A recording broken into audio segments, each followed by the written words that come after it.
ದತ್ತಗುರು ಎಲ್ಲರಿಗೂ ನಮಸ್ಕಾರ. Welcome back to Pathashala academy. So ನಾವು ಇವತ್ತು ಕ್ಲಾಸ್ ನಂಬರ್ 10ರಲ್ಲಿ ಏನು ಕಲಿತಿದ್ದೀವಿ?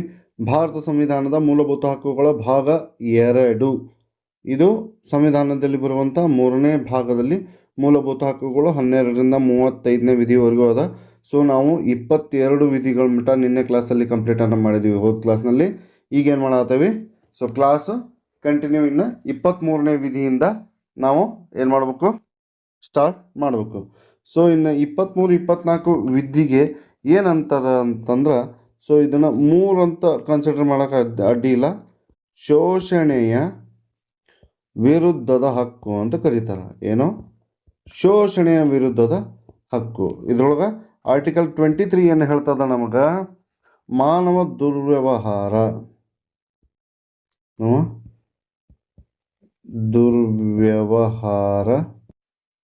ಮತ್ತು ದುರ್ಬಳಕೆ ನಿಷೇಧ. ಹಿಂಗಂದ್ರೆ ಏನು? ಹಿಂಗಂದ್ರೆ ಏನಿಲ್ಲ, ಸಿಂಪಲ್. ಒಂದೇದು ಜೀತ ಪದ್ಧತಿ. ಈಗ ಬಲವಂತವಾಗಿ ಒಬ್ಬರನ್ನ ನೀವು ನಿಮ್ಮ ಕಡೆ ಇಟ್ಕೊಳ್ಳೋದು, ಅಥವಾ ಅವ್ರನ್ನ ಯಾವುದೋ ಒಂದು ಇಲ್ಲೀಗಲ್ ಕೆಲಸಕ್ಕೆ ನೀವು ಬಳಸ್ಕೊಳ್ಳೋದು, ಅಥವಾ ಇನ್ನೊಂದು ದುರ್ವ್ಯವಹಾರಗಳಿಗೆ ಅವರನ್ನ ಬಳಸ್ಕೊಳ್ಳೋದು, ಕಳ್ಳ ಸಾಗಾಣೆ, ಮಾನವ ಕಳ್ಳ ಸಾಗಾಣೆ, ಇಂಥದ್ದೆಲ್ಲ ಏನು ರದ್ದು ಮಾಡಬೇಕು. ಇದೆಲ್ಲ ನಿಷೇಧ ಅಂತಂದು ಈ ವಿಧಿಯೊಳಗೆ ಹೇಳ್ತದೆ. ಇಷ್ಟ ರೀ, ಇದನ್ನ ಬಿಟ್ಟರೆ ಬೇರೆ ಏನು ಇಲ್ಲ ಇದ್ರಾಗ. ಸೊ ಇನ್ನು 24 ಏನು ಹೇಳ್ತದ? 24 ಕಾರ್ಖಾನೆಗಳಲ್ಲಿ, ಎಲ್ಲೇ ಕಾರ್ಖಾನೆಗಳಲ್ಲಿ ಮಕ್ಕಳ ನಿಷೇಧ. ಏನೋ ಮಕ್ಕಳ ನಿಷೇಧ. ನಿಷೇಧ ಅಂದ್ರೆ ಬಂದು ನೋಡಿ ಹೋಗಕ್ಕಲ್ಲ, ಅಲ್ಲೇ ಕೆಲಸ ಮಾಡೋಕೆ ನಿಷೇಧ. 14 ವರ್ಷದ ಒಳಗಿನ ಮಕ್ಕಳಿಗೆ ಈಗ ಗಣಿಗಾರಿಕೆಯಲ್ಲಿ, ಕಾರ್ಖಾನೆಗಳಲ್ಲಿ, ದೊಡ್ಡ ದೊಡ್ಡ ಕಾರ್ಖಾನೆಗಳಲ್ಲಿ ಪಾಪ ಸಣ್ಣ ವಯಸ್ಸಿನ ಹುಡುಗರು, ಅವ್ರನ್ನೆಲ್ಲ ಇಲ್ಲಿ ನೀವು ಸೇರಿಸ್ಕೊಳ್ಳಂಗಿಲ್ಲ ಅಂತಂದು ಏನು ಹೇಳ್ತೈತಿ ವಿಧಿ 24 ನಿಮ್ಗೆ ಅದ್ರ ಬಗ್ಗೆ ತಿಳಿಸಿ ಕೊಡ್ತೈತಿ. ಸೊ ನೆಕ್ಸ್ಟು ಏನು ಬರ್ತದ? ಭಾರತದ ಸಂವಿಧಾನದ ಮೂಲಭೂತ ಹಕ್ಕುಗಳಲ್ಲಿ ಭಾಗ 4ರಲ್ಲಿ ಏನು ಬರ್ತದೆ? ಧಾರ್ಮಿಕ ಸ್ವಾತಂತ್ರ್ಯದ ಹಕ್ಕುಗಳು ಬರ್ತವೆ. ಧಾರ್ಮಿಕ ಸ್ವಾತಂತ್ರ್ಯದ ಹಕ್ಕುಗಳು ಇವು ಎಲ್ಲಿಂದ ಎಲ್ಲಿ ಮಟ್ಟ ಆದವು? ಇವು ವಿಧಿ 25ರಿಂದ 28ನೇ ವಿಧಿ ಮಟ್ಟನೂ ಇವೇನದವು ಧಾರ್ಮಿಕ ಸ್ವಾತಂತ್ರ್ಯದ ಹಕ್ಕುಗಳಿದವು. ಈಗ ವಿಧಿ 25 ಏನು ಹೇಳ್ತದೆ? 25ನೇ ವಿಧಿ ನಿಮಗೆ ಹೇಳೋದು ಇದೊಂದ. ಆತ್ಮಸಾಕ್ಷಿಗೆ ನಿಮಗೆ ಯಾವುದು ಇಷ್ಟ ಆಗ್ತದಲ್ಲ ಧರ್ಮ, ಅದನ್ನು ನೀವು ಪಾಲಿಸಬಹುದು. ನಿಮಗೆ ಯಾರು ರೆಸ್ಟ್ರಿಕ್ಷನ್ ಹಾಕಕ್ಕೆ ಬರೋಂಗಿಲ್ಲ. Not even your family restriction ಹಾಕೋದು ತಪ್ಪು. ನಿಮ್ಮ ಮನಸ್ಸಿಗೆ ಇಷ್ಟವಾದಂತಹ ದೇವರು, ಅದು ನಾರಾಯಣ ಇರಲಿ, ಅಥವಾ ಅಲ್ಲಾ ಇರಲಿ, ಯೇಸು ಇರಲಿ, ಯಾರು ನಮ್ಮ ಗುರು ಗ್ರಂಥ ಸಾಹಿಬ ಗುರುನಾನಕ್ ಸರ್ ಇರಲಿ, ಯಾರಾದರೂ ಇರಲಿ, ನಿಮ್ಮ ಆತ್ಮಸಾಕ್ಷಿಗೆ ಯಾವ ದೇವ್ರು ನಿಮ್ಗೆ ಇಷ್ಟ ಆಕತಿ, ಯಾವ ಧರ್ಮದ ಆಚರಣೆಗಳು ನಿಮ್ಗೆ ಇಷ್ಟ ಆಕವು, ನೀವು ಅದನ್ನು ಫಾಲೋ ಮಾಡಬಹುದು ಅಂತಂದು ಏನು ಹೇಳ್ತೈತಿ 25ನೇ ವಿಧಿ ಹೇಳ್ತೈತಿ. 26ನೇ ವಿಧಿ ಏನು ಹೇಳ್ತೈತಿ? ಧಾರ್ಮಿಕ ವ್ಯವಹಾರಗಳನ್ನು ನಡೆಸಲು ಅವಕಾಶ. ಒಮ್ಮೆ ನಾನು ಹಿಂಗೆ ತೋತ್ಲಾ ಆಗ್ಬಿಡ್ತೀನಿ. ನಡೆಸಲು ಅವಕಾಶ ಹಿಂಗಂದ್ರೆ ಏನು? ಏನಿಲ್ಲ, ಸಿಂಪಲ್ಲಾಗಿ ನೀವು ಧಾರ್ಮಿಕ ವ್ಯವಹಾರಗಳನ್ನು ನಡೆಸುವ ಅವಕಾಶ ಅಂತಂದ್ರೆ, ಧಾರ್ಮಿಕ ಮತ್ತು ದಾನ ದತ್ತಿಗಳ ಉದ್ದೇಶಗಳಿಂದ ನೀವು ಒಂದು ಸಂಸ್ಥೆಗಳನ್ನು ಸ್ಥಾಪಿಸಬಹುದು, ಅದರ ಮೇಲ್ವಿಚಾರಣೆಯಿಂದ ಮಾಡ್ಬೋದು. ಹೊಳ್ಳಿ ಅದರ ಸ್ಥಿರಾಸ್ತಿ ಮತ್ತು ಚರಾಸ್ತಿಗಳನ್ನು ನೀವು ಸ್ವಾಧೀನಪಡಿಸ್ಕೊಳ್ಬೋದು ಕಾನೂನಿನ ಅಡಿಯಲ್ಲಿ. ಸೊ ನೀವು ನಿಮ್ಮ ಧರ್ಮದ ಶ್ರೇಯೋಭಿವೃದ್ಧಿಗಾಗಿ ನೀವು ಸಂಸ್ಥೆಗಳನ್ನು ಸ್ಥಾಪಿಸ್ಕೊಂಡು ಅದರ ಮೇಲ್ವಿಚಾರಣೆಯನ್ನು ಮಾಡ್ಬೋದು ಅಂತಂದು ಆರ್ಟಿಕಲ್ 26 ನಿಮಗೆ ಹೇಳ್ತತಿ. ಸೊ ಆರ್ಟಿಕಲ್ 27 ಏನು ಹೇಳ್ತತಿ? ತೆರಿಗೆ ಸಂದಾಯದ ಬಗ್ಗೆ ಹೇಳ್ತತಿ. ತೆರಿಗೆ ಸಂದಾಯದ ಸ್ವಾತಂತ್ರ್ಯ ಇದು ಧಾರ್ಮಿಕ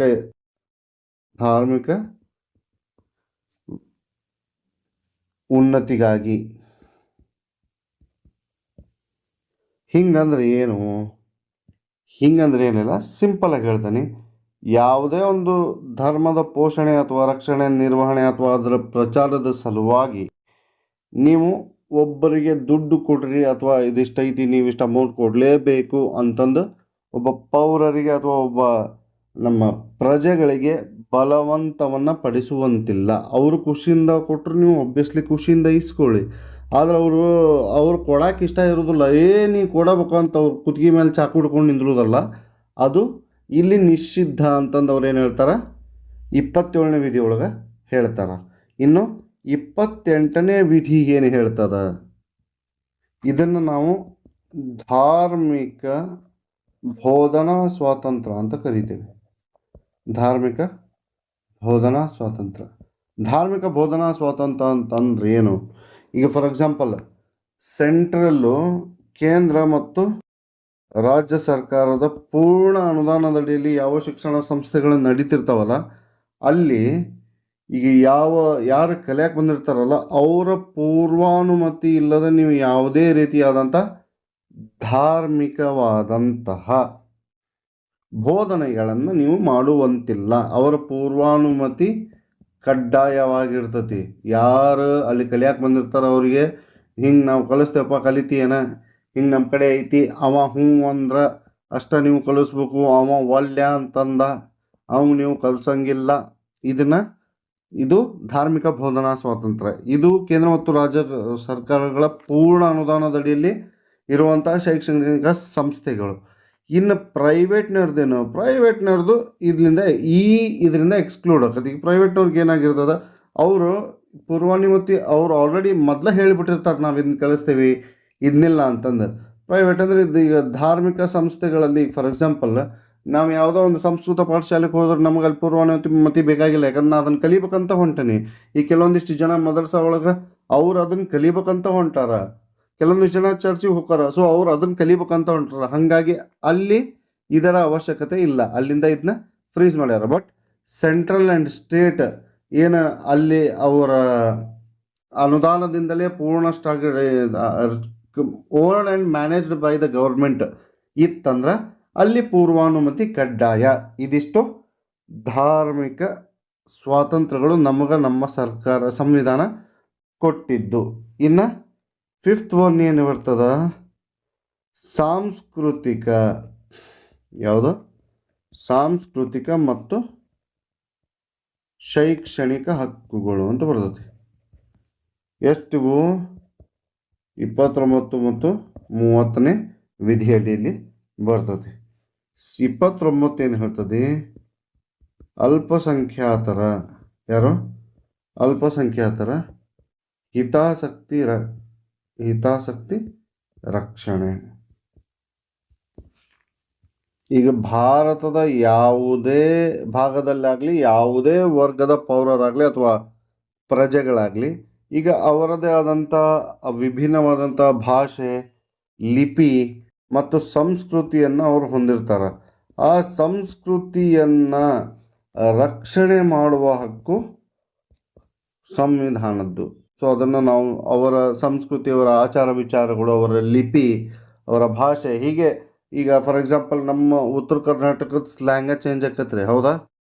ನೀವು ಚೂರು ಕರಾವಳಿಗೆ ಹೋದ್ರೆ ಅಲ್ಲಿ ಅವರ ಉಡುಗೆ ತೊಡುಗೆಗಳು, ಅವರ ಭಾಷೆ, ಅವರ ಧಾರ್ಮಿಕ ಆಚರಣೆಗಳು ಅದು ಸಪ್ರೇಟು.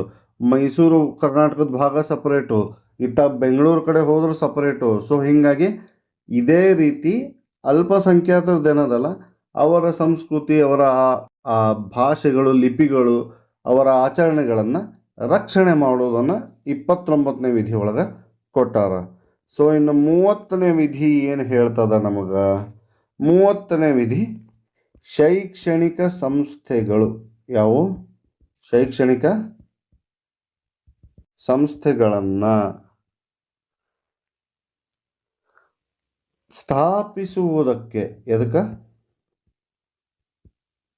ಸ್ಥಾಪಿಸುವುದಕ್ಕೆ ಮತ್ತು ಅವುಗಳ ಆಡಳಿತ ನಡೆಸುವುದಕ್ಕೆ ಯಾರ್ದು? ಅಲ್ಪಸಂಖ್ಯಾತರ ಹಕ್ಕುಗಳು.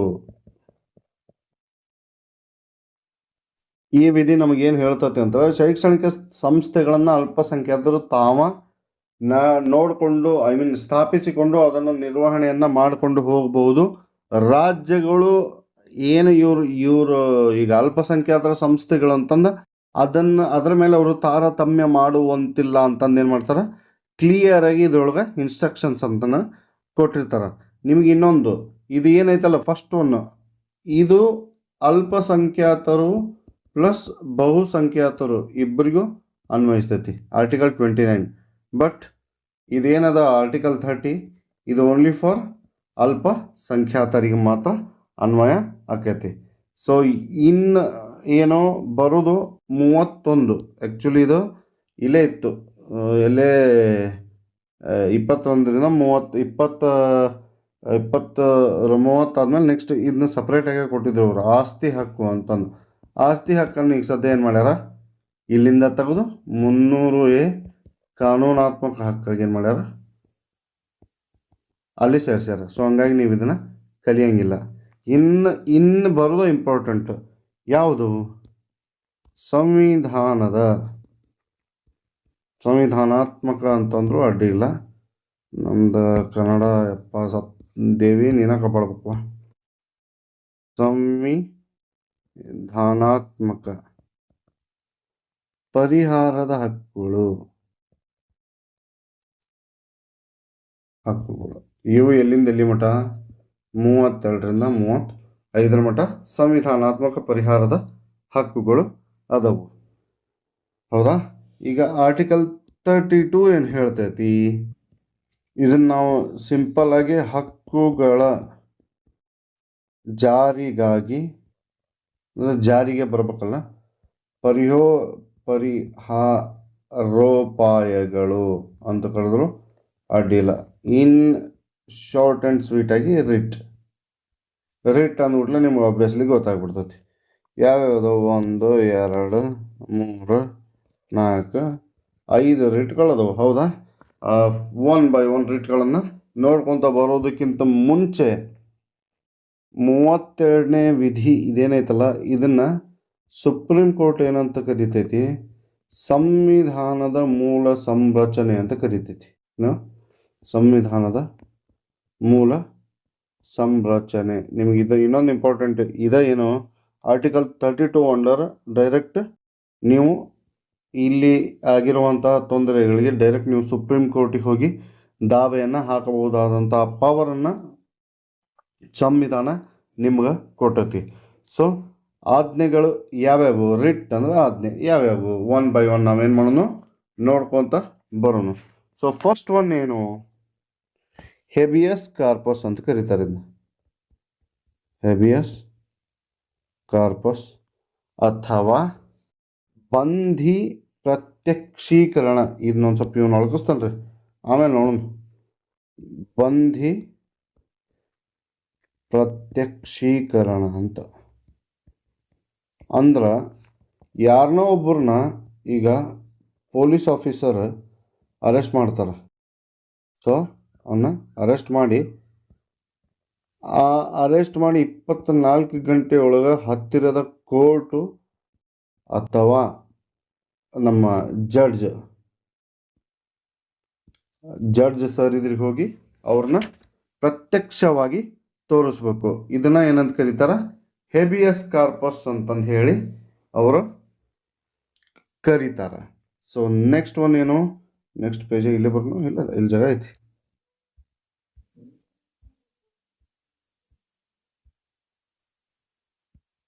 ಸೆಕೆಂಡ್ ಒನ್ ಏನು, ಪರಮಾದೇಶ. ಏನು, ಪರಮಾದೇಶ ಅಂತಂದ್ರೆ ಮ್ಯಾಂಡಮಸ್ ಅಂತ ಕರೀತಾರೆ. ಸೊ ಮ್ಯಾಂಡಮಸ್ ಅಂತಂದ್ರೆ ಏನು, ಈಗ ಸಾರ್ವಜನಿಕ ಇಲಾಖೆಯಲ್ಲಿ ಅಂದರೆ ಗೌರ್ಮೆಂಟ್ ಒಳಗೆ ಇಲಾಖೆಯಲ್ಲಿ ತನ್ನ ಕೆಲಸವನ್ನು ಮಾಡಲು ವಿಫಲರಾದಂತಹ ಅಧಿಕಾರಿಗೆ ಕೋರ್ಟು ನೆಟ್ಟಗೆ ಕೆಲಸ ಮಾಡಪ್ಪ ಅಂತಂದು ವಾರ್ನಿಂಗ್ ಕೊಡ್ತೈತಿ. ಅವ್ರನ್ನ ಕರೆದು ಅವ್ರಿಗೊಂದು ಆದೇಶವನ್ನು ನೀಡ್ತೈತಿ. ಅದಕ್ಕೆ ನಾವು ಅದನ್ನೇನಂತೇವೆ, ಕೋರ್ಟಿಂದ ಬಂದದ್ದಕ್ಕಾಗಿ ಅದು ಪರಮಾದೇಶ ಅಂತಂದು ಕರಿತೇವೆ. ಸೊ ನೆಕ್ಸ್ಟ್ ಯಾವ್ದು ಬರ್ತೈತಿ? ಪ್ರತಿಬಂಧಕಾಜ್ಞೆ. 3 ಪ್ರತಿಬಂಧಕಾಜ್ಞೆ. ಪ್ರತಿಬಂಧಕಾಜ್ಞೆ ಅಂದರೆ ಪ್ರೊಹಿಬಿಷನ್. ಇದನ್ನ ಏನು ಮಾಡ್ತಾರ ಅಂತಂದ್ರೆ ಸುಪ್ರೀಂ ಕೋರ್ಟ್ ಕೊಡ್ತೈತಿ, ಬಿಟ್ರೆ ಹೈಕೋರ್ಟ್ ಕೊಡ್ತೈತಿ. ತಮ್ಮ ಕೆಳ ನ್ಯಾಯಾಲಯಗಳಿಗೆ, ಯಾರಿಗೆ? ತಮ್ಮ ಕೆಳ ನ್ಯಾಯಾಲಯಗಳಿಗೆ ತಮ್ಮ ವ್ಯಾಪ್ತಿಯನ್ನು ಮೀರಿ ಅವರು ಏನಾದರೂ ಒಂದು ಆದೇಶ ಕೊಟ್ಟಾಗ, ಒಂದು ಆರ್ಡ್ರನ್ನು ಕೊಟ್ಟಾಗ ಅದನ್ನು ಕ್ಯಾನ್ಸಲ್ ಮಾಡಿ ಪ್ರೊಹಿಬಿಷನ್ ರಿಟ್ಟನ್ನು ಏನು ಮಾಡ್ತಾರೆ? ಸುಪ್ರೀಂ ಕೋರ್ಟ್ನವರು ಹೊರಡಿಸ್ತಾರೆ. ಈಗ ಫಾರ್ ಎಕ್ಸಾಂಪಲ್ ನನಗೇನು ಮಾಡ್ಯಾರ, ಈ ವ್ಯಾಪ್ತಿ ನಂದು, ಫಾರ್ ಎಕ್ಸಾಂಪಲ್ ಧಾರವಾಡ ಡಿಸ್ಟಿಕ್ಕಿಂದ ವ್ಯಾಪ್ತಿ, ಧಾರವಾಡ ಡಿಸ್ಟಿಕ್ಕಿಂದ ಇದಿಷ್ಟ ನಂದೈತಿ. ಈಗ ಇದಕ್ಕೆ ಹಚ್ಚ ಹಾಮೇರಿ ಐತಿ ಬಿಡು, ನಾ ಇಲ್ಲ ಅಂದಿಲ್ಲ, ಇಲ್ಲೇ ಹಾಮೇರಿ ಐತಿ. ಇಲ್ಲಿ ಏನಾದರೂ ಆಗಿದ್ದನ್ನು ಧಾರವಾಡದವರು ಜಜ್ಮೆಂಟ್ ಕೊಡೋಕೆ ಬರೋದಿಲ್ಲ. ಅಪ್ಪಿತಪ್ಪಿ ಅವ್ರು ಕೊಟ್ಟರು ಅಂದ್ರೆ ಕರ್ನಾಟಕ ಹೈಕೋರ್ಟ್ ಇವ್ರಿಗೆಲ್ಲರಿಗೂ ಹೆಡ್ ಇರ್ತೈತಿ. ಸೊ ಅವ್ರೇನು ಮಾಡ್ತಾರೆ, ಇವರಿಗೆ ಪ್ರೊಹಿಬಿಷನ್ ರಿಟ್ಟನ್ನು ಹೊರಡಿಸಿ ಅವ್ರ ಆಜ್ಞೆ ಏನೇನು ಮಾಡ್ತಾರೆ? ಕ್ಯಾನ್ಸಲ್ ಮಾಡ್ತಾರೆ. ಇಷ್ಟ ಇದ್ರಾಗ ಇರೋದು. ಇನ್ನು ನೆಕ್ಸ್ಟ್ 4ನೇದ್ದೇನು? 4 ಉತ್ಪ್ರೇಕ್ಷಣ ಲೇಖ ಅಂದ್ರೆ ಸರ್ಶಿಯೋರರಿ ಅಂತಂದು ಕರಿತಾರೆ. ಸರ್ಶಿಯೋರರಿ ಅಂತಂದ್ರೆ ಏನು? ಈಗ ಕೆಳ ನ್ಯಾಯಾಲಯಗಳಲ್ಲಿ, ಇಲ್ಲಿ ಕೆಳ ನ್ಯಾಯಾಲಯಗಳಿಂದ ಒಂದು ಕೇಸನ್ನು ಸಾಕ್ಷಿ ಸಮೇತವಾಗಿ ಮೇಲಿನ ಕೋರ್ಟಿಗೆ, ಅಂದ್ರೆ ಈಗ ಫಾರ್ ಎಕ್ಸಾಂಪಲ್ ಹೈಕೋರ್ಟ್ ಒಳಗಿತ್ತದ ಅದನ್ನು ಸುಪ್ರೀಂ ಕೋರ್ಟಿಗೆ ವರ್ಗಾಯಿಸಿಕೊಳ್ಳುವುದು. ಏನು ಮಾಡೋದು? ವರ್ಗಾಯಿಸಿಕೊಳ್ಳುವುದನ್ನು ಏನಂತ ಕರಿತೇವೆ? ಉತ್ಪ್ರೇಕ್ಷಣಾ ಲೇಖ ಅಂತಂದು ನಾವು ಕರಿತೇವೆ ಇದನ್ನ. ಇನ್ನು ಲಾಸ್ಟ್ ಒನ್ ಬರೋದು ಕೋ ವಾರಂಟ್. ಕೋ ವಾರಂಟ್ ಅಂತಂದ್ರೆ ಏನು? ಕೋ ವಾರಂಟ್ ಅಂತಂದ್ರೆ ಏನಿಲ್ಲ, ಈಗ ಸಿಂಪಲ್. ಫಾರ್ ಎಕ್ಸಾಂಪಲ್ ಈಗ ನಾನು ಒಬ್ಬ ಆಫೀಸರು, ಹೌದಾ? ಈಗ ನಾವೊಬ್ಬ ಆಫೀಸರ್ ಅಂತಂದ್ರೆ ಈಗ ನನಗೆ ಆ ಆಫೀಸರ್ ಆಗ್ಬೇಕಂದ್ರೆ ನನಗೆ ನನ್ನದೇ ಆದಂಥ ಕೆಲವೊಂದಿಷ್ಟು ಅರ್ಹತೆಗಳು ಇರ್ತವೆ, ಒಳ್ಳೆ ಕಾನೂನು ಬದ್ಧತೆ ಅಂತ ಇರ್ತೈತಿ. ಈಗ ನಾ ಫಾರ್ ಎಕ್ಸಾಂಪಲ್ ಎಕ್ಸಾಮ್ ಕ್ವಾಲಿಫೈ ಆಗಬೇಕು, ಪಾಸ್ ಆಗಬೇಕು. ಈಗ ಫಾರ್ ಎಕ್ಸಾಂಪಲ್ ಒಂದು PSI ಆದರೆ ಫಿಸಿಕಲ್ ಪಾಸ್ ಆಗಿರ್ಬೇಕು, ಎಕ್ಸಾಮ್ ಪಾಸ್ ಆಗಿರ್ಬೇಕು, ಮೆಡಿಕಲ್ ಪಾಸ್ ಆಗಿರ್ಬೇಕು, ಡಾಕ್ಯುಮೆಂಟೇಷನ್, ಇಷ್ಟೆಲ್ಲ ಪ್ರೊಸೆಸ್ ಇರ್ತೈತಿ. ನಾ ಎಲ್ಲೋ ಒಂದು ಏನೋ ತಪ್ಪು ಮಾಡಿ ರೊಕ್ಕ ಕೊಟ್ಟು ಒಳಗೆ ಹೋಗ್ಬಿಟ್ಟೆ, ಅಥವಾ ಒಂದೆರಡು ನನಗೆ ಗೊತ್ತಿದ್ದಿದ್ದಿಲ್ಲ ಅವನ್ನೆಲ್ಲ ಏನೈತೆ ರೊಕ್ಕ ಕೊಟ್ಟು ಮಾಡ್ಸ್ಕೊಂಡು ಒಳಗೆ ಹೋಗ್ಬಿಟ್ಟೆ. ಇದೇನಾಗ್ಬಿಟ್ಟತಿ, ಒಂದು ಸ್ವಲ್ಪ ಡೌಟ್ ಬಂದ್ಬಿಡ್ತು. ಸೊ ಅವಾಗ ಡೈರೆಕ್ಟಾಗಿ ಏನು ಮಾಡ್ತಾರೆ, 32ನೇ ವಿಧಿ ಅಂಡರ್ ಸುಪ್ರೀಂ ಕೋರ್ಟಿಗೆ ಹೋಗಿ ಈ ವ್ಯಕ್ತಿ ಹಿಂಗೆ ಸಂಶಯಾಸ್ಪದವಾಗಿ ಹಿಂಗೆ ಸೇರಿಸ್ಕೊಂಡಾನ ಅಂತ ಅನ್ಸಕತ್ತತ್ತೆ ಅಂದಮೇಲೆ ನನ್ನ ಮೇಲೆ ಏನು ಮಾಡ್ತಾರೆ? ಕೋ ವಾರಂಟನ್ನು ಇಶ್ಯೂ ಮಾಡ್ತಾರೆ. ಕೋ ವಾರಂಟ್ ಅಂತಂದ್ರೆ ಏನೆಲ್ಲ ಸಿಂಪಲ್. ಸಾರ್ವಜನಿಕ ಹುದ್ದೆಯನ್ನು ಹೊಂದಲು ಒಬ್ಬ ವ್ಯಕ್ತಿಗೆ ಇರಬೇಕಾದ ಅರ್ಹತೆ, ಕಾನೂನು ಬದ್ಧತೆಯ ಬಗ್ಗೆ ವಿಚಾರಣೆ ನಡೆಸುವಂತೆ ನ್ಯಾಯಾಲಯವು ನೀಡುವ ಆದೇಶವನ್ನು ಏನಂತ ಕರಿತೇವೆ? ಕೋ ವಾರಂಟ್ ಅಂತಂದು ಕರಿತೇವೆ. ಅಂದರೆ ಅಕ್ರಮವಾಗಿ ಅವ ಗೌರ್ಮೆಂಟ್ ನೌಕರಿ ತೊಗೊಂಡಾನ, ಇದನ್ನು ತನಿಖೆ ಮಾಡಿರಿ ಅಂತ ಹೇಳೋದು ಕೋ ವಾರಂಟ್. ಅದನ್ನು ಒಂದು ಸತಿ ಚೆಕ್ ಮಾಡಿರಿ ಅಂತ. ಇದು ಆರ್ಟಿಕಲ್ 32. ಇದ್ರಾಗಿನ ಜಾಗ ಇಲ್ಲ. ನೆಕ್ಸ್ಟ್ ಹೋಗೋಣ. ಇಲ್ಲಿನ ಆರ್ಟಿಕಲ್ 33 ಬಗ್ಗೆ ಡಿಸ್ಕಷನನ್ನು ನಾವು ಸ್ಟಾರ್ಟ್ ಮಾಡಲೇಬೇಕಾಗ್ತದೆ. ಏನು? ಇದನ್ನು ಸಶಸ್ತ್ರ ಪಡೆಗಳ ಕಾನೂನು ಅಂತೂ ಕರೀತಾರೆ. ಏನು? ಸಶಸ್ತ್ರ ಪಡೆಗಳ ಕಾನೂನು ಅನ್ನೋಕಿನ ಹಕ್ಕುಗಳು. ಸಶಸ್ತ್ರ ಪಡೆಗಳ ಹಕ್ಕುಗಳು ಏನದವು? ಸಶಸ್ತ್ರ ಪಡೆಗಳ ಹಕ್ಕುಗಳು ಅನ್ನೋದಕ್ಕಿಂತ ಆ ಹಕ್ಕಿನ ಮೇಲೆ ನಿರ್ಬಂಧಗಳು ಅಂದ್ರೆ ಅಡ್ಡಿ ಇಲ್ಲ. ಯಾಕಂದ್ರೆ ಇದು ಸಶಸ್ತ್ರ ಪಡೆಗಳು, ಅರೆಸೇನಾ ಪಡೆಗಳು ಮತ್ತು ಪೊಲೀಸ್ ಪಡೆಗಳು, ಗುಪ್ತಚರ ಪಡೆಗಳು ಇವೇನಿರ್ತಾವಲ್ಲ, ಇಂಥ ಪಡೆಗಳ ಮೇಲೆ ಮೂಲಭೂತ ಹಕ್ಕುಗಳ ಮೇಲೆ ನಿರ್ಬಂಧ ವಿಧಿಸುವ ಮತ್ತು ಅಮಾನತುಗೊಳಿಸುವ ಅಧಿಕಾರವನ್ನು ಯಾರಿಗೆ ಕೊಟ್ಟಿರ್ತಾರ?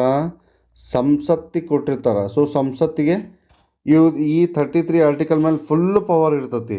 ಸೊ ಹಾಗಾಗಿ ಇದನ್ನು ಇವ್ರು ಇದನ್ನೆಲ್ಲ ಯಾಕೆ ಮಾಡ್ತಾರ, ಇವ್ರ ಮೂಲಭೂತ ಹಕ್ಕುಗಳನ್ನು ಯಾಕೆ ಕಸ್ಕೊಂತಾರ ಅಂದ್ರೆ ಅವರು ಈ ಪಡೆಗಳು ಅವೇನದವಲ್ಲ ಸಶಸ್ತ್ರ ಪಡೆಗಳೆಲ್ಲ ಸಮರ್ಥವಾಗಿ ಕಾರ್ಯನಿರ್ವಹಿಸುವಂತೆ ಮಾಡುವುದು ಮತ್ತು ಅವರಲ್ಲಿ ಶಿಸ್ತನ್ನು ಮೂಡಿಸುವುದಕ್ಕಾಗಿ ಏನು ಮಾಡ್ತಾರೆ, ಅವರ ಮೂಲಭೂತ ಹಕ್ಕುಗಳ ಮೇಲೆ ನಿರ್ಬಂಧವನ್ನು ಹೇರ್ತಾರೆ.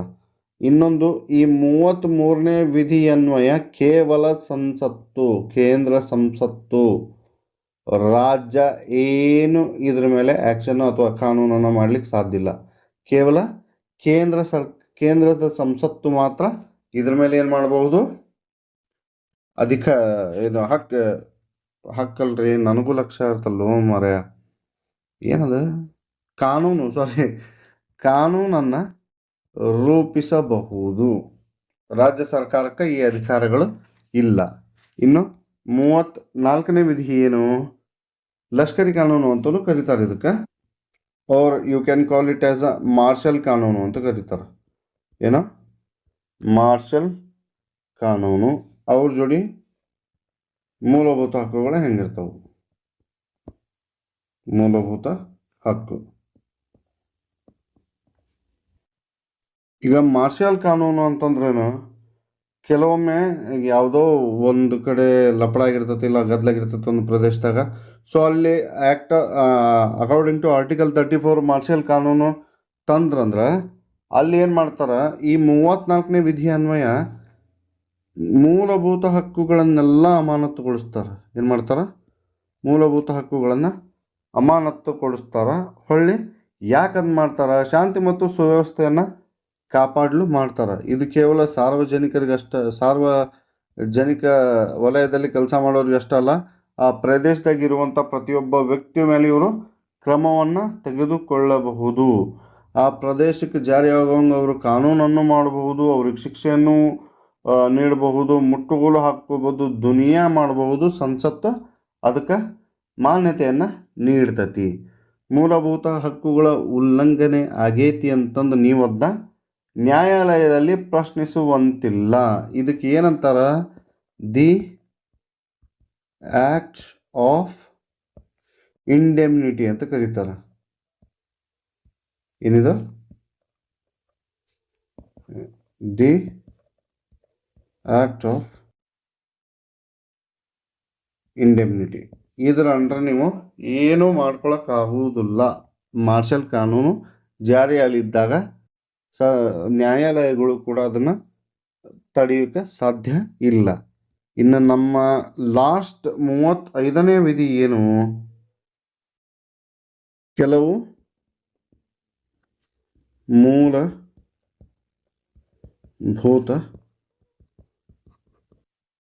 ಹಕ್ಕುಗಳನ್ನು ಜಾರಿಗೊಳಿಸುವುದು. ಏನೋ ಜಾರಿಗೊಳಿಸುವುದು ಹಿಂಗಂದ್ರೆ ಏನ್ರಿ, ಸಿಂಪಲ್ ಹೇಳ್ತೀನಿ. ಈಗ ಮೂಲಭೂತ ಹಕ್ಕುಗಳನ್ನು ಜಾರಿಗೊಳಿಸುವುದಕ್ಕಾಗಿ ಅದಕ್ಕೇನು ಸಂಬಂಧಪಟ್ಟ ಕಾನೂನುಗಳನ್ನು ಇರ್ತಾವಲ್ಲ, ಆ ಕಾನೂನುಗಳನ್ನು ರೂಪಿಸುವ ಅಧಿಕಾರ ಯಾರಿಗೆ, ಸಂಸತ್ತಿಗೆ ಮಾತ್ರ ಕೊಟ್ಟಾರ, ರಾಜ್ಯಗಳಿಗೆ ಕೊಟ್ಟಿಲ್ಲ. ಹೀಗಾಗಿ ಈ ಅಧಿಕಾರವನ್ನು ಸಂಸತ್ತು ಮಾತ್ರ ಇಟ್ಕೊಂತತಿ. ಯಾಕೆ, ಈ ಏನು ಮೂಲಭೂತ ಹಕ್ಕುಗಳದಾವಲ್ಲ ಅವುಗಳ ಸ್ವರೂಪ ಮತ್ತು ಉಲ್ಲಂಘನೆ ಹೆಚ್ಚು ಕಡಿಮೆ ಮಾಡಿದ್ರೆ ಅಲ್ಲಿ ನೀಡಲಾಗುವ ಶಿಕ್ಷೆ ಏನಿರ್ತೈತಲ್ಲ ಅದು ಇಡೀ ದೇಶದ ತುಂಬ ಒಂದೇ ಇರಬೇಕು ಅನ್ನೋ ಕಾರಣಕ್ಕಾಗಿ ಏನು ಮಾಡ್ತಾರೆ ಅವರು, ಆ ಕಾನೂನನ್ನು ಏನು ಫಾರ್ಮೇಷನ್ ಮಾಡುವ ರೈಟ್ಸನ್ನು ಕೇವಲ ಸಂಸತ್ತಿಗೆ ಮಾತ್ರ ಕೊಟ್ಟಾರ. ಇದರೊಳಗೆ ಏನೈತಿ, ಫಸ್ಟ್ನೇದ್ದು, ಒಂದು ರಾಜ್ಯ ಅಥವಾ ಕೇಂದ್ರಾಡಳಿತ ಪ್ರದೇಶ ಅಥವಾ ಸ್ಥಳೀಯ ಪ್ರಾಧಿಕಾರಗಳಲ್ಲಿ ಏನು ಉದ್ಯೋಗ ಅಥವಾ ನೇಮಕಾತಿಗಳಿಗೆ ವಾಸಸ್ಥಾನವನ್ನು ಒಂದು ಅರ್ಹತೆಯನ್ನಾಗಿ ನೀಡಬಹುದು. ಇದನ್ನು ಏನು ಮಾಡಿದರು, ಈ ಹಕ್ಕಾಗಿ ಜಾರಿಗೆಗೊಳಿಸಿದ್ದು ಸಂಸತ್ತು, ನೆನಪಿರಲಿ. ಹಿಂಗೆ ಅವ್ರು ಏನು ಮಾಡ್ತಾರೆ, 1 by 1 ತಮಗೆ ಏನು ಬೇಕು, ಆ ಪ್ರದೇಶಕ್ಕೆ ಏನು ಬೇಕೋ ಅದ್ರ ತಕ್ಕಂಗೆ ಅವರು ಕಾನೂನನ್ನು ಮಾಡ್ತಾರೆ ಅಂತ ಹೇಳ್ತಾ ಇಲ್ಲಿಗೆ ನಮ್ಮ ಮೂಲಭೂತ ಹಕ್ಕುಗಳು ಕ್ಲಾಸು ಮುಗೀತ್ರಿ. ಈಗೇನು ಮಾಡೋದು, ಪಟ್ನ ಹೋಗಿ ಕ್ವಶನ್ ಆನ್ಸರ್ಸ್ ಒಂದು ನೋಡ್ಕೊಂಬಂದು ಬಿಡೋಣಂತ. 1ನೇ ಕ್ವಶನ್ ಏನು, ಭಾರತದ ಪೌರರ ಮೂಲಭೂತ ಹಕ್ಕುಗಳನ್ನು ಒಳಗೊಂಡಿರುವುದು ಯಾವ ಭಾಗದಲ್ಲಿ ಅಂತ ಕೊಟ್ಟ ನಾವು. ಭಾಗ ಎಲ್ಲ ನಿಮಗೆಲ್ಲ ಪೂರ ಈಗ ಬರೀ ಶಾವಿಗೆ ಮಜ್ಜಿಗೆ ಶೀರಾ ಉಪ್ಪಿಟ್ಟು ಆದಂಗೆ ಆಗೈತಿ. ಇದನ್ನೇನು ಹೇಳೋದು ಬೇಡ. ಸೆಕೆಂಡ್ ಒನ್ ಏನು, ಒಂದು ಸ್ವಲ್ಪ ಜೂಮ್ 44ನೇ ವಿಧಿ ಸಂವಿಧಾನ ತಿದ್ದುಪಡಿ ಕೆಳಗಿನ ಯಾವುದಕ್ಕೆ ಸಂಬಂಧಿಸೈತಿ ಅಂತ ಕೊಟ್ಟಾನ. ಸೊ ತುರ್ತು ಪರಿಸ್ಥಿತಿ ಸಮಯದಲ್ಲಿ ವೈಯಕ್ತಿಕ ಸ್ವಾತಂತ್ರ್ಯದ ರದ್ದತಿ, ಪ್ರಧಾನಮಂತ್ರಿಗಳ ಚುನಾವಣೆಗೆ ಸಂಬಂಧಪಟ್ಟಂತೆ ನ್ಯಾಯಾಲಯಗಳ ಮಧ್ಯಸ್ಥಿಕೆ ರದ್ದತಿ, ಆಸ್ತಿ ಹಕ್ಕು ಮೂಲಭೂತ ಹಕ್ಕು ಅಲ್ಲ, ಮೂಲಭೂತ ಹಕ್ಕುಗಳ ಬದಲು ರಾಜನೀತಿ ನಿರ್ದೇಶಕ ತತ್ವಗಳ ಮೇಲುಗೈ ಅಂತ ಕೊಟ್ಟಾನ. ಸೊ ಇದರೊಳಗೆ ಬರೋದು ಆಸ್ತಿ ಹಕ್ಕನ್ನು ಏನು ಮಾಡ್ತಾರೆ, ತೆಗೆದು ಹಾಕ್ತಾರೆ ಇಲ್ಲಿಂದ. ಭಾರತದಲ್ಲಿ ವಾಕ್ ಸ್ವಾತಂತ್ರ್ಯದ ಹಕ್ಕನ್ನು ನಿರ್ಬಂಧಿಸಬಹುದಾದದ್ದು ಯಾವಾಗ ಎಂದರೆ ಸ್ವಾತಂತ್ರ್ಯವನ್ನು ಕೆಳಗಿನದಕ್ಕಾಗಿ ಬಳಸಿದಾಗ. ಅಂದ್ರೆ ಈಗ ವಾಕ್ ಸ್ವಾತಂತ್ರ್ಯವನ್ನು ಈಗ ನಿರ್ಬಂಧಿಸ್ತಾರ, ನಿಮ್ಗೆ ಅಲಾವ್ ಇಲ್ಪ ಮಾತಾಡೋಕೆ ಅಥವಾ ಏನು ನೀವು ಕಮೆಂಟ್ ಕೊಡೋಂಗಿಲ್ಲ ಅಂತಂದು. ಅದು ಯಾವಾಗ? ಸೊ ಹಿಂಸಾಚಾರಕ್ಕೆ ಇಳಿಯಲು ಜನರನ್ನು ಪ್ರಚೋದಿಸಿದಾಗ, ಅಥವಾ ಖಾಸಗಿ ವಲಯವನ್ನು ರಾಷ್ಟ್ರೀಕರಿಸಬೇಕೆಂಬ ಪ್ರಚಾರ ಮಾಡಿದಾಗ, ಅಧಿಕಾರದಲ್ಲಿರುವ ವಿರುದ್ಧ ಭ್ರಷ್ಟಾಚಾರದ ಆರೋಪಗಳನ್ನು ಮಾಡಿದಾಗ, ಅಥವಾ ಮೂಢನಂಬಿಕೆಯನ್ನು ಹರಡಿದಾಗ. ಅಂದ್ರೆ ಆಪ್ಷನ್ ಎ ಒಂದು ರೈಟ್. ಹಿಂಸಾಚಾರಕ್ಕೋಸ್ಕರ ಒಬ್ಬ ವ್ಯಕ್ತಿ ಜನರನ್ನು ಪ್ರಚೋದಿಸ್ತಾರ ಅಂತಂದ್ರೆ ಅವಾಗ ಏನು ಮಾಡ್ತಾರ, ವಾಕ್ ಸ್ವಾತಂತ್ರ್ಯದ ಹಕ್ಕನ್ನು ನಿರ್ಬಂಧಿಸ್ತಾರ. ನೆಕ್ಸ್ಟ್, ಸಂವಿಧಾನದ ಪಠ್ಯಕ್ಕೆ ಅನುಗುಣವಾಗಿ ಭಾರತದ ಸಾರ್ವಭೌಮತ್ವ ಮತ್ತು ಸಮಗ್ರತೆ ಹಿತಾಸಕ್ತಿ ಮೇಲೆ ಒಂದು ಸಮಂಜಸವಾದ ನಿರ್ಬಂಧವನ್ನು ಈ ಹಕ್ಕಿನ ಮೇಲೆ ಹೇರಬಹುದು ಅಂತ ಕೊಟ್ಟ ನಾವು. ಯಾವುದು? ಯಾವುದೇ ಪ್ರದೇಶದ ವಾಕ್ ಮತ್ತು ಅಭಿವ್ಯಕ್ತಿ ಸ್ವಾತಂತ್ರ್ಯ. ನೆಕ್ಸ್ಟ್, ಯಾವುದೇ ಪ್ರದೇಶದ ಯಾವುದೇ ಭಾಗದಲ್ಲಿ ನೆಲೆಸಲು ಮತ್ತು ನೆಲೆಗೊಳ್ಳಲು ಭಾರತದಾದ್ಯಂತ ಮುಕ್ತವಾಗಿ ಸಂಚರಿಸುವ ಸ್ವಾತಂತ್ರ್ಯ. ನೆಕ್ಸ್ಟ್, ಯಾವುದೇ ಉದ್ಯೋಗ, ವ್ಯಾಪಾರ ಅಥವಾ ವ್ಯವಹಾರನ ತೆಗೆದುಕೊಳ್ಳುವ ಸ್ವಾತಂತ್ರ್ಯ ಅಂತಂದ್ರೆ option A is the right answer, walk ಮತ್ತು ಅಭಿವ್ಯಕ್ತಿ ಸ್ವಾತಂತ್ರ್ಯ. ನೆಕ್ಸ್ಟ್, ಭಾರತ ಸಂವಿಧಾನದ ನಿಬಂಧನೆಗಳ ಅಡಿಯಲ್ಲಿ ಒಂದು ಸಮುದಾಯವನ್ನು ಅಲ್ಪಸಂಖ್ಯಾತ ಸಮುದಾಯವೊಂದು ಇದರ ಆಧಾರದ ಮೇಲೆ ಘೋಷಿಸಬಹುದು. ಇದರ ಆಧಾರ: ಒಂದು ಧಾರ್ಮಿಕವಾಗಿ, ಎರಡು ಧಾರ್ಮಿಕ ಮತ್ತು ಭಾಷೆ, ಮೂರನೇದು ಭಾಷೆ ಮತ್ತು ಜಾತಿ, ನಾಲ್ಕನೇ ಧರ್ಮ ಮತ್ತು ಜನಾಂಗ. ಇದ್ರಾಗ option 2 is the right answer. So next question ಏನು, ಭಾರತದಲ್ಲಿನ ಅಲ್ಪಸಂಖ್ಯಾತರನ್ನು ಕುರಿತಂತೆ ಕೆಳಗಿನ ಹೇಳಿಕೆಗಳನ್ನು ಪರಿಗಣಿಸಿ. ಭಾರತ ಸರ್ಕಾರವು ಮುಸ್ಲಿಂ, ಸಿಖ್, ಕ್ರಿಶ್ಚಿಯನ್, ಬೌದ್ಧ ಮತ್ತು ಜೊರಾಸ್ಟ್ರಿಯನ್ನರು ಈ 5 ಕೋಮಿನವರು ಅಲ್ಪಸಂಖ್ಯಾತರೆಂದು ಸೂಚಿಸಿದೆ. 1993ರಲ್ಲಿ ರಾಷ್ಟ್ರೀಯ ಅಲ್ಪಸಂಖ್ಯಾತ ಆಯೋಗ ಸಂವಿಧಾನಕ್ಕೆ ಸ್ಥಾನಮಾನ ಕಲ್ಪಿಸಲಾಯಿತು.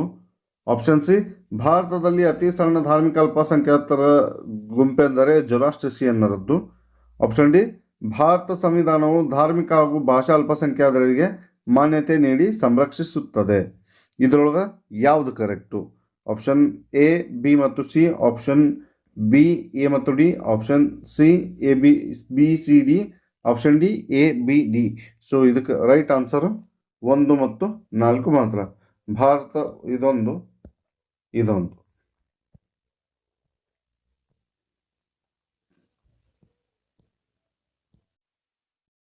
ಓಕೆ, ಕೆಳಗಿನ ಯಾವ ಮೂಲಭೂತ ಹಕ್ಕುಗಳು ಭಾರತೀಯರ ಪೌರರಿಗೆ ಲಭ್ಯವಿದೆ ಆದರೆ ಅನ್ಯ ವಿದೇಶಿಯರಿಗೆ ಅಲ್ಲ?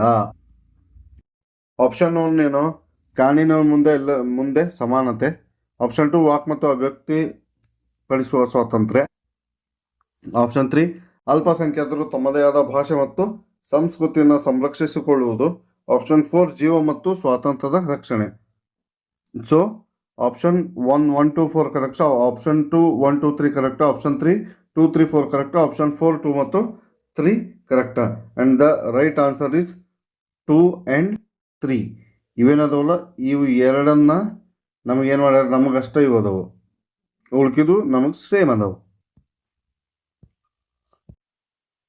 ಭಾರತದಲ್ಲಿ ವಾಸಿಸುತ್ತಿರುವ ವಿದೇಶಿಯರಿಗೆ ಕೆಳಗಿನ ಯಾವ ಹಕ್ಕುಗಳು ಲಭ್ಯವಿವೆ? ಸೊ ಕಾನೂನಿನೊಂದಿರುವ ಸಮಾನತೆ 1, ಶಿಕ್ಷಣದ ಹಕ್ಕು 2, ವಾಕ್ ಸ್ವಾತಂತ್ರ್ಯದ ಹಕ್ಕು 3, ಸಂಚರಿಸುವ ಸ್ವಾತಂತ್ರ್ಯ 4. ಸೊ ಫಸ್ಟ್ ಆಪ್ಷನ್ 1 ಮಾತ್ರ, ಸೆಕೆಂಡ್ ಆಪ್ಷನ್ 1, 2, 3, 1, 2 ಅಷ್ಟೇ, third option 2, 4, fourth option 1, 2 and 3.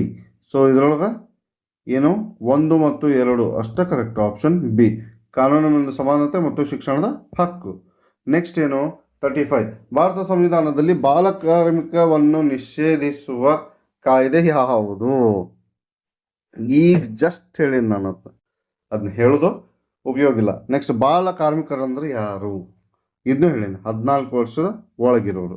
ಸಂವಿಧಾನದ ಕೆಳಗಿನ ಯಾವ ಅನುಚ್ಛೇದವು 14 ವರ್ಷಕ್ಕಿಂತ ಕೆಳ ವಯಸ್ಸಿನ ಮಕ್ಕಳನ್ನ ಕಾರ್ಖಾನೆ ಅಥವಾ ಗಣಿಗೆ ಯಾವುದು ಕಳಿಸ್ಬಾರ್ರಿ ಅಂತ ನಿಷೇಧ ಹೇಳ್ತತಿ ಅಂತ ಹೇಳಕತ್ತಾರ ಅವರು. ಸೊ ಆಪ್ಷನ್ ಯಾವುದು ನಿಮ್ಗೆ ಗೊತ್ತಿದ್ದಂಗೆ ಐತಿ. ಇದನ್ನ ನೋಡಿದ್ರೆ 330 ಇನ್ನೂ ಓದೇ ಇಲ್ಲ ನಾವು, 45 ಮಟನೂ ಹೋಗಿಲ್ಲ. 368 ಇದು ಸಂವಿಧಾನ ತಿದ್ದುಪಡಿ, ಇದು ಹಂಗೆ ಹೇಳ್ತಾನೆ ಸುಮ್ಮನೆ ನಿಮ್ಮ ರೆಫರೆನ್ಸಿಗೆ. ಇದು 45 ಅಂತಂದ್ರೆ DPSP ಒಳಗೆ ಬರ್ತೈತಿ, ಹೌದಾ? ಓಕೆ, ಇದು 330 ನೋಡ್ಬೇಕು. ಸೊ ನೆಕ್ಸ್ಟ್ ಕ್ವಶನ್ ಏನು? ಭಾರತ ಸಂವಿಧಾನದ 24ನೇ ಅನುಚ್ಛೇದವು ಕಾರ್ಖಾನೆ ಅಥವಾ ಗಣಿ ಉದ್ಯೋಗದಲ್ಲಿ ಮಕ್ಕಳನ್ನ ಎಷ್ಟು ವರ್ಷದ ಮಕ್ಕಳು? ಮಿನಿಮಮ್ 14 ವರ್ಷದ ಕೆಳಗೆ ಇರಬಾರ್ದು ಅವರು ಅಷ್ಟ. ನೆಕ್ಸ್ಟ್, ಕೆಳಗಿನ ಯಾವ ಹಕ್ಕುಗಳನ್ನು ಡಾಕ್ಟರ್ BR ಅಂಬೇಡ್ಕರ್ ಅವರು ಭಾರತ ಸಂವಿಧಾನದ ಹೃದಯ ಮತ್ತು ಆತ್ಮ ಎಂದು ಕರೆದಾರ? ಅವರು ಕರೆದಿದ್ದು ಯಾವ ಹಕ್ಕುಗಳನ್ನು? ಸಂವಿಧಾನಾತ್ಮಕ ಪರಿಹಾರದ ಹಕ್ಕುಗಳು. ನೆಕ್ಸ್ಟ್, ಭಾರತದ ಪರಿಸ್ಥಿತಿಯಲ್ಲಿ ಕೆಳಗಿನ ಯಾವುದು ಹಕ್ಕು ಮತ್ತು ಕರ್ತವ್ಯಗಳಿಗೆ ಸಂಬಂಧಿಸಿದಂತೆ ಸರಿಯಾಗಿದೆ? ಒಂದನೇ ಆಪ್ಷನ್ ಏನು? ಹಕ್ಕು ಕರ್ತವ್ಯಗಳೊಂದಿಗೆ ಸಂಬಂಧಿತವಾಗಿದೆ. ನೆಕ್ಸ್ಟ್, ಹಕ್ಕುಗಳು ವೈಯಕ್ತಿಕವಾದದ್ದು, ಆ ಕಾರಣಕ್ಕೆ ಅವು ಸಮಾಜ ಮತ್ತು ಕರ್ತವ್ಯಗಳಿಂದ ಸ್ವತಂತ್ರವಾಗಿವೆ. ನೆಕ್ಸ್ಟ್ ಥರ್ಡ್, ನಾಗರಿಕ ವ್ಯಕ್ತಿತ್ವದ ಪ್ರಗತಿಯಲ್ಲಿ ಹಕ್ಕುಗಳು ಮುಖ್ಯ ಕರ್ತವ್ಯಗಳಲ್ಲ. ನಾಲ್ಕನೇದು, ರಾಜ್ಯ ಸ್ಥಿರತೆಯಲ್ಲಿ ಕರ್ತವ್ಯಗಳು ಮುಖ್ಯ ಹಕ್ಕುಗಳಲ್ಲ. ಸೊ ಇದಕ್ಕೆ ರೈಟ್ ಆನ್ಸರ್ ಯಾವುದು? ಹಕ್ಕುಗಳು ಮತ್ತು ಕರ್ತವ್ಯಗಳೊಂದಿಗೆ ಸಹ ಸಂಬಂಧಿತವಾಗಿದೆ. ನೆಕ್ಸ್ಟ್ 50ನೇ ಕ್ವಶನ್, ಭಾರತ ಸಂವಿಧಾನದ 17ನೇ ಅನುಚ್ಛೇದದ ಪ್ರಾಮುಖ್ಯತೆ ಏನು ಅಂತ ಕೇಳ್ಯಾರ ಅವರು. ಏನು? ಸೊ 17ನೇ ಅನುಚ್ಛೇದ, 17ನೇ ಆರ್ಟಿಕಲ್ 17. ನೆಕ್ಸ್ಟ್, ಆಸ್ತಿ ಹಕ್ಕು, ಇದು ಏನಾಗೈತಿ? ಈಗ ಏನಾಗಿದೆ? ನಾ ಎಷ್ಟಲ್ಲಿ ಹೇಳೇನ ಇದನ್ನ? ಇದು ಸಂವಿಧಾನದ ಖಾತರಿ ಇಲ್ಲದ ಕಾನೂನು ಹಕ್ಕಾಗೈತಿ. ಕಾನೂನಾತ್ಮಕವಾಗಿ 300A ಅಡಿ ಒಳಗಿದ್ನ ಸೇರ್ಸ್ಯಾರ. ಸಂವಿಧಾನದ 30ನೇ ವಿಧಿ ಏನು ವ್ಯವಹರಿಸ್ತತಿ? 30ನೇ ವಿಧಿ ಈಗ ಜಸ್ಟ್ ಹೇಳಿದ್ದು ನೋಡ್ರಿ. ಹೇಳಿದ್ದು ಅಷ್ಟು ನಾವೇನು ಡಿಸ್ಕಷನ್ ಮಾಡಿದ್ವಲ್ಲ, ಪ್ರತಿಯೊಂದು ಏನಾಗ್ಯವು? ಕ್ವಶನ್ ಆಗ್ಯವು. ಸೊ ಆತ್ಮಸಾಕ್ಷಿಯ ಸ್ವತಂತ್ರ ಧರ್ಮವನ್ನು ಪ್ರಚಾರ ಮಾಡುವುದು, ಅಲ್ಪಸಂಖ್ಯಾತರ ಶೈಕ್ಷಣಿಕ ಸಂಸ್ಥೆಗಳನ್ನು ನಿರ್ವಹಿಸುವುದು, ಬಹುಸಂಖ್ಯಾತರ ಸಾಂಸ್ಕೃತಿಕ ಮತ್ತು ಶೈಕ್ಷಣಿಕ ಹಕ್ಕುಗಳು. ಸೊ ಇದು ಏನು? ಅಲ್ಪಸಂಖ್ಯಾತರ ಶೈಕ್ಷಣಿಕ ಮತ್ತು ಸಂಸ್ಥೆಗಳು ಮತ್ತು ಸ್ಥಾಪಿಸುವುದು ಮತ್ತು ನಿರ್ವಹಿಸುವುದು ಅಂತ ಆಕ್ಯತೆ. ನೆಕ್ಸ್ಟ್, ಭಾರತದಲ್ಲಿ ಪತ್ರಿಕಾ ಸ್ವಾತಂತ್ರ್ಯವನ್ನು ಒಂದೇದೇನು? ಆಪ್ಷನ್ 19(1)(a) ವಿಧಿಯಲ್ಲಿ ವಿಶೇಷವಾಗಿ ನಿರೂಪಿಸಿದೆ.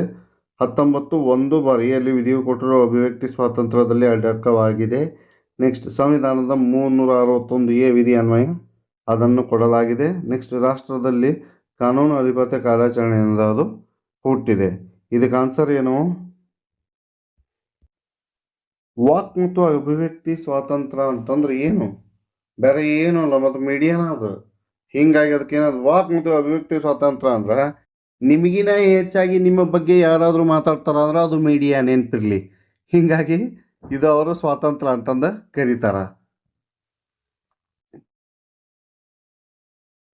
ಹಾಂ, 61 ಸಂವಿಧಾನದ ಭಾಗ 3ರಲ್ಲಿ ಮೂಲಭೂತ ಹಕ್ಕುಗಳನ್ನು ತಿದ್ದುಪಡಿ ಮಾಡುವ ಅಧಿಕಾರ ಸಂಸತ್ತಿಗೆ ಇಲ್ಲ ಎಂದು ಯಾವ ಪ್ರಕರಣದಲ್ಲಿ ಸರ್ವೋಚ್ಚ ನ್ಯಾಯಾಲಯವು ತೀರ್ಪು ನೀಡಿದೆ?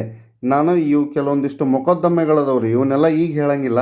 ಈಗ ಹೇಳಿದಂದ್ರೆ ತಲೆ ಹುಳ ಬಟ್ಟಂಗಾಕತಿ. ಸೊ ಹಾಗಾಗಿ ಇವನೇನು ಮಾಡ್ತಾನೆ, ಮೊಕದ್ದಮೆಗಳ ಬಗ್ಗೆನ ಒಂದು ಸಪ್ರೇಟ್ ಕ್ಲಾಸ್ ಮಾಡಿ ಸಂವಿಧಾನಕ್ಕೂ ಯಾವ್ಯಾವ ಇಂಪಾರ್ಟೆಂಟ್ ಅದಾವಲ್ಲ ಪ್ರತಿಯೊಂದು ಮೊಕದ್ದಮೆಗಳನ್ನು ಆ ಕ್ಲಾಸ್ನಾಗ ನೋಡ್ಬಿಡುನು. ಸೊ ಇದಕ್ಕೆ ನಾನು ಟೈಮ್ ವೇಸ್ಟ್ ಮಾಡಲಾರ್ದ ಡೈರೆಕ್ಟ್ ಆನ್ಸರ್ಗೆ ಹೋಗ್ಬಿಡ್ತೀನಿ. ಇದು Golaknath versus Punjab state. Next, ಇದು ಅಷ್ಟೇ. ಕೆಳಕಂಡ ಯಾವ ಮೊಕದ್ದಮೆ ಮೂಲಭೂತ ಹಕ್ಕುಗಳಿಗೆ ಸಂಬಂಧಿಸಿದೆ? ಅದು ಅಳಿಯಲ್ಲ ಮಗಳ ಗಂಡ. 68 86ನೇ ಸಂವಿಧಾನ ತಿದ್ದುಪಡಿಯು ಕೆಳಕಂಡ ಯಾವುದರೊಂದಿಗೆ ಸಂಬಂಧಿಸಿದೆ? ಇದನ್ನು ಹೇಳಿನ 2002 ಆಗೈತಿ. ಇದು 6ರಿಂದ 14 ವರ್ಷದ ಮಕ್ಕಳಿಗೆ ಉಚಿತ ಮತ್ತು ಕಡ್ಡಾಯ ಶಿಕ್ಷಣ ನೀಡಲು 21A ವಿಧಿಯನ್ನು ಮೂಲಭೂತ ಹಕ್ಕಾಗಿ ಸಂವಿಧಾನಕ್ಕೆ ಸೇರಿಸಲಾಯಿತು. ಸಂವಿಧಾನದ ಕ್ರಮೋಪಾಯಗಳ ಹಕ್ಕು ಎಂಬುದು ಏನನ್ನು ಧ್ವನಿಸುತ್ತದೆ? ಕ್ರಮೋಪಾಯಗಳ ಹಕ್ಕು, ಇನ್ನೊಂಚೂರು ಹೊಸ ವರ್ಡ್ ಐತಿ, ನೆನ್ಪಿಟ್ಕೋರಿ. ಹಕ್ಕುಗಳ ಜಾರಿಗಾಗಿ ನ್ಯಾಯಾಲಯಕ್ಕೆ ಕೋರಿಕೆ ಮಾಡುವ ಹಕ್ಕು, ಆರ್ಟಿಕಲ್ 32 ಇದು. ನೆಕ್ಸ್ಟ್, ಸಂವಿಧಾನದ ಪರಿಹಾರೋಪಾಯಗಳು ಏನು? ಸಂವಿಧಾನಾತ್ಮಕ ಹಕ್ಕು, ಕಾನೂನು ಹಕ್ಕು, ಸ್ವಾಭಾವಿಕ ಹಕ್ಕು, ಮೂಲಭೂತ ಹಕ್ಕು. ಇದು ಮೂಲಭೂತ ಹಕ್ಕುಗಳು, ಸಂವಿಧಾನಾತ್ಮಕನೂ ಅಲ್ಲ, ಏನೂ ಅಲ್ಲ. ಇದು ನಿಮ್ಮ ಮೂಲಭೂತ ಪರಿಹಾರಗಳು 32ನೇ ವಿಧಿಯೊಳಗೆ ಬರ್ತಾವು. ಸೊ ನೆಕ್ಸ್ಟ್, ಸಂವಿಧಾನಾತ್ಮಕ ಪರಿಹಾರದ ಹಕ್ಕನ್ನು ಯಾವ ಅನುಚ್ಛೇದದ ಮೂಲಕ ನೀಡಲಾಗಿದೆ? ಸಂವಿಧಾನದ ಎದುರಿಗೆ ನೀಡ್ಯಾರ ಇದನ್ನ? ಸಂವಿಧಾನಾತ್ಮಕ ಪರಿಹಾರದ ಹಕ್ಕುಗಳನ್ನು ಆರ್ಟಿಕಲ್ 32 ಅಂದ್ರೆ 5 ರಿಟ್ಸ್ಗಳನ್ನು ಹೊರಡಿಸಬಹುದು, ಅದು ಇಲ್ಲಿ ಬರ್ತೈತಿ. ಸೊ ನೆಕ್ಸ್ಟ್, ಡಬಲ್ ಜಿಯೋಪಾರ್ಡಿ ಅಂದ್ರೆ ದ್ವಯಗಣ್ಣಾಂತರ. ಇದನ್ನು ನಿನ್ನೆ ಹೇಳಿದ್ದೆ ನಾನು, 20.2 ಬರ್ತೈತಿ. ಇದು ಆರ್ಟಿಕಲ್ 20.2 ಒಳಗೆ ಏನು ಬರ್ತೈತಿ? ಆಪ್ಷನ್ 1 ಏನು? ಒಂದು ಅಪರಾಧಕ್ಕಾಗಿ ಜಂಟಿಯಾಗಿ ಇಬ್ಬರು ವ್ಯಕ್ತಿಗಳನ್ನು ವಿಚಾರಿಸುವುದು. ಎರಡು ಅಪರಾಧಗಳಿಗೆ ಒಂದೇ ವ್ಯಕ್ತಿಯನ್ನು 2 ವಿಭಿನ್ನ ಸಮಯಗಳಲ್ಲಿ ವಿಚಾರಣೆ ನಡೆಸುವುದು. ಒಂದು ಅಪರಾಧಕ್ಕಾಗಿ 2 ಬಾರಿ ಒಬ್ಬನೇ ವ್ಯಕ್ತಿಯನ್ನು ವಿಚಾರಣೆ ಒಳಪಡಿಸುವುದು. ಒಂದು ಘಟನೆಯೊಂದರಲ್ಲಿ ಆತನು ಮಾಡಿದ ವಿವಿಧ ಅಪರಾಧಗಳಿಗೆ ಒಬ್ಬ ವ್ಯಕ್ತಿಯನ್ನು ವಿಚಾರಣೆ ಪಡಿಸುವುದು ಅಂತ ಐತಿ. ಸೊ ಇದಕ್ಕೆ ಆನ್ಸರ್ ಏನಂದ್ರೆ, ಒಂದೇ ಅಪರಾಧಕ್ಕಾಗಿ 2 ಬಾರಿ ಒಬ್ಬ ವ್ಯಕ್ತಿಯನ್ನು ವಿಚಾರಣೆಗೆ ಒಳಪಡಿಸುವುದು ಅಥವಾ ಶಿಕ್ಷೆ ನೀಡುವುದನ್ನು ಡಬಲ್ ಜಿಯೋಪಾರ್ಡಿ ಅಂತ ಕರೀತಾರೆ. ಸೊ ಇದು ನಮ್ಮ ಭಾರತದೊಳಗಿಲ್ಲ. ಒಬ್ಬ ವ್ಯಕ್ತಿನ ಒಂದು ತಪ್ಪು ಮಾಡಿದ್ರೆ ಅವನು ಒಂದೇ ಸತಿ ವಿಚಾರಣೆ ಮಾಡಿ ಶಿಕ್ಷೆಯನ್ನು ಕೊಡಬೇಕು. ಒಂದು ತಪ್ಪಿಗೆ 2 ಶಿಕ್ಷೆ ಇಲ್ಲಿ ಇಲ್ಲ. ನೆಕ್ಸ್ಟ್, ಹೊಂದಿಸಿ ಬರೆಯಿರಿ. ನೀವು ಬರೀಬೇಕಿದ್ನ ಆರ್ಟಿಕಲ್ 24 ಏನು ಹೇಳ್ತೈತಿ, ಆರ್ಟಿಕಲ್ 18 ಏನು ಹೇಳ್ತೈತಿ, ಆರ್ಟಿಕಲ್ 17 ಏನು ಹೇಳ್ತೈತಿ, 16 ಹೇಳ್ತೈತಿ. ಇತ್ತಾಗಂತೂ ಅದರದ್ದು ಕೊಟ್ಟ. So first 17ರಿಂದ ಬಂದ್ಬಿಡ್ರಿ. 17 ಅಸ್ಪೃಶ್ಯತೆ ನಿವಾರಣೆ. 16 ಏನು? ಸಾರ್ವಜನಿಕ ಸೇವೆಗಳಲ್ಲಿ ಸಮಾನ ಅವಕಾಶ. 18 ಬಿರುದುಗಳ ರದ್ದತಿ. 24 ಕಾರ್ಖಾನೆ ಇತ್ಯಾದಿಗಳಲ್ಲಿ ಬಾಲಕಾರ್ಮಿಕರ ನಿಷೇಧ. ಮುಗಿದೋತ್. ಇಲ್ಲಿಗೆ ಏನಾಯ್ತು? ನಮ್ದು ಮೂಲಭೂತ ಹಕ್ಕುಗಳು ಭಾಗ 3 ಪ್ರಶ್ನೋತ್ತರಗಳೊಂದಿಗೆ ಸುಗಮವಾಗಿ ಮುಕ್ತಾಯವಾಯಿತು. ರೈಟ್. ನೆಕ್ಸ್ಟು ಮುಂದಿನ ಕ್ಲಾಸಲ್ಲಿ ಏನು ಮಾಡೋಣ? DPSP ಬಗ್ಗೆ ಸ್ಟಾರ್ಟ್ ಮಾಡೋಣ ಅಂತ. ಐ ಹೋಪ್ ವಿಡಿಯೋ ಒಂದು ಸ್ವಲ್ಪ ಲೆಂದಿ ಆಗೈತ್ರಿ. ಏನು ಮಾಡೋಕ್ಕೆ ಬರೋದಿಲ್ಲ, ಪಾರ್ಟ್ ಬೈ ಪಾರ್ಟ್ ಮಾಡಿದ್ರು ಅದರೊಳಗೆ ಕಂಟೆಂಟ್ ಹಂಗಿದ್ದಾಗ ನಾವು ಎಕ್ಸ್ಪ್ಲೇನ್ ಮಾಡಲೇಬೇಕಾಗ್ತದೆ. ಇಲ್ಲಾಂದ್ರೆ ನೀವು ಕ್ಲಾಸ್ ನೋಡಿ ಉಪಯೋಗ ಆಗೋದಿಲ್ಲ. ಹಾಗಾಗಿ ಅಂತ ಹೇಳ್ತಾ, ವಿಡಿಯೋ ಇಷ್ಟ ಆಗಿದ್ರೆ ದಯವಿಟ್ಟು ಲೈಕು, ಶೇರು, ಸಬ್ಸ್ಕ್ರೈಬ್ ಅಂತೇನೆ ಒಂಥರ ಅದನ್ನ ಚೂರು ಮಾಡಿ. ಹಂಗೆ ಬಾಜುಕ್ಕೆ ಒಂದು ಗಂಟೆ ಐತಿ. ಗಂಟೆ ಕಾಣಲಿಲ್ಲ ಅಲ್ಲ ನಿಮ್ಗೆ, ಸಾರಿ. ಒಂದು ಗಂಟೆ ಐತಿ. ಸೊ ಆ ಗಂಟಿನ ಒಂದು ಸತಿ ನೀವು ಯೂಟ್ಯೂಬ್ನಾಗಿಂದ ಬಾರಿಸಿದ್ರೆ ಸಾಕು, ನಿಮ್ಮ ಮೊಬೈಲ್ಗೆ ನಾವೇನು ಮಾಡಿರ್ತೇವೆಲ್ಲ ವಿಡಿಯೋಗಳು ಡೈರೆಕ್ಟಾಗಿ ನೋಟಿಫಿಕೇಷನಿಗೆ ಬರ್ತಾವೆ ಅಂತ ಹೇಳ್ತಾ, ಯಾರಿಗೆ ಕಾನ್ಸ್ಟಿಟ್ಯೂಷನ್ ಕಲಿಬೇಕನ್ನೋ ಇಂಟ್ರೆಸ್ಟ್ ಐತಿ ದಯವಿಟ್ಟು ಅವರಿಗೆ ನಮ್ಮ ಪಾಠಶಾಲಾ ಅಕಾಡೆಮಿಯನ್ನು ಕಳಿಸ್ಕೊಡ್ರಿ. ನಿಮ್ಗೇನಾದರೂ ಡೌಟ್ಸ್ ಇದ್ರೆ ಕುಲಂಕುಷವಾಗಿ ನೀವು ಕಮೆಂಟ್ಸ್ ಬಾಕ್ಸ್ನಲ್ಲಿ ತಿಳಿಸ್ರಿ. ನಿಮ್ಗೇನು ಡೌಟ್ ಅದ ಬೇಕಂದ್ರೆ ಅದು ಇನ್ನೂ ಒಂದು ಸತಿ ನಾನು ಸಪ್ರೇಟಾಗಿ ಕ್ಲಾಸನ್ನು ಮಾಡ್ತೀನಿ. ಅದರೊಳಗೆ ಏನು ಸಮಸ್ಯೆ ಇಲ್ಲ. ಪ್ರೀವಿಯಸ್ ಇಯರ್ ಕ್ವಶನ್ಸ್ ನಿಮಗೆ ಸಾಕು, ಬೇಕಂದ್ರೆ ಇನ್ನೊಂದು 50-100 ಅದ್ರ ಮೇಲೆ ಸೀರೀಸ್ ಮಾಡ್ಕೊತ ಹೋಗಂದ್ರು ಮಾಡ್ಕೊತೀನಿ. ಕೇಳಕ್ಕೆ ನೀವು ಗಟ್ಟಿ ಇರಬೇಕು ಅಷ್ಟೇ. ಅದನ್ನ ಬಿಟ್ಟರೆ ಇನ್ನೇನು ಇಲ್ಲರಿ. ನಾವು ನಮ್ಮ ಕೆಲಸ ಮಾಡ್ತೇವೆ, ನೀವು ನಿಮ್ಮ ಕೆಲಸ ಮಾಡ್ರಿ ಅಂತ ಹೇಳ್ತಾ ಎಲ್ಲರಿಗೂ ದತ್ತಗುರು ನಮಸ್ಕಾರ.